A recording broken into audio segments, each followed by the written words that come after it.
Ayni paytda yurtimiz bo'ylab keng qamrovli toza qo'llar dasturi amalga oshirilmoqda. Xo'sh, fuqarolarimiz bu dastur haqida nimalarni biladi? Voy juda dolzarb bu.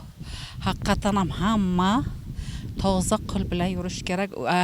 O'zi bilan albatta haligi vlajniy salfetka olib yurish kerak. Endi har xil virusli endi narsalar, mikroblar qo'l orqali tarqaladi-da. Endi toza qo'l dasturi bu to'g'ri ish, mikroblar kasallikni oldi olinadi tarqalishda. Bu juda yaxshi fikr, lekin tozalikka birinchi o'rin rioya qilib yurish kerak. Hamma vaqt qo'lni yuvib, toza ozoda bo'lib yurish kerak. Yo'q, to'g'risi. To'g'ri dastur. Qancha tozalik bo'lsa shuncha yaxshi. Men shu tomonga, shu tarafdoriman.